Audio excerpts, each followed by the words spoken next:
Joined here in the studio now by Nick Rushworth with a look at the French press. We're going to start with quite a nice front page today from Libération. Well, Libération is pretty well known in France for its front pages, Stuart, as we know. And we've got one here, which is a double whammy, a double deal on the front page there. Neil Armstrong, has died, as we know, and there, Le Rêve Américain, the American dream. And right below that, what have we got, Stuart? We've got Mitt Romney getting on board a plane, and that's, for the Libération, is the American horror show, L'Horreur Américain. So, their politics, bit of editorializing there on the front page.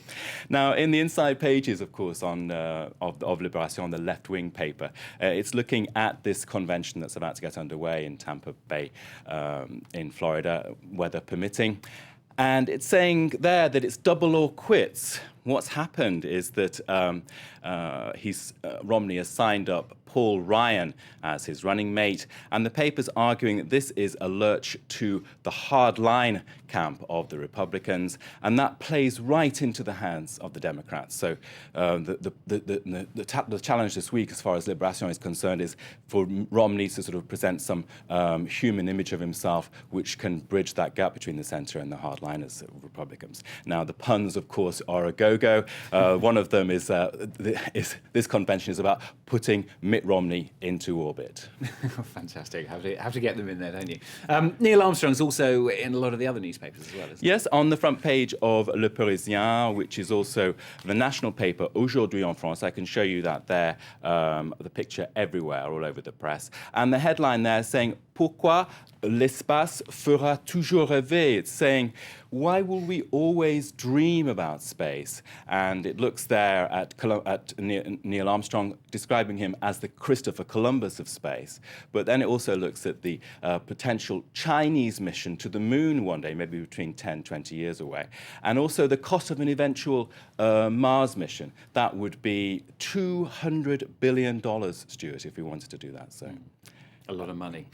Now, it's the rentrée. For me, that means back to work. Also for the politicians here in France. Welcome back, Stuart. Yeah. What we've got here on the front page of Le Figaro is, again, that photo of Neil Armstrong, but also a picture of the two main men in the opposition race to lead the party. That they are François Fillon, who's the former Prime Minister, and Jean-François Copé. Now, Copé is the current leader of the party. He announced that he would be running officially yesterday, Sunday.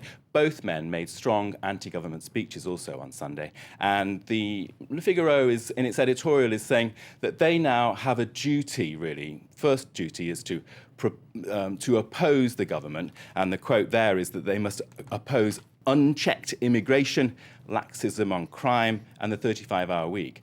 The second duty is to actually propose concretely measures that French people like.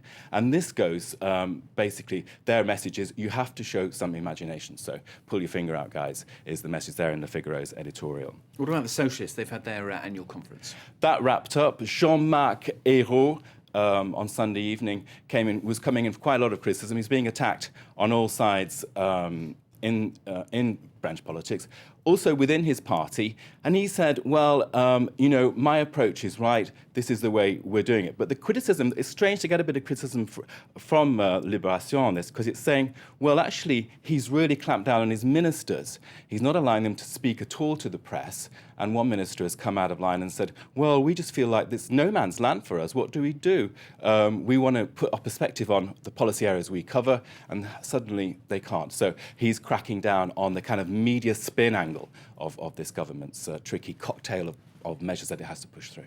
OK, Nick, thank you very much. Nick Rushworth for the French papers here on France 24. Do stay with us. More coming up, of course.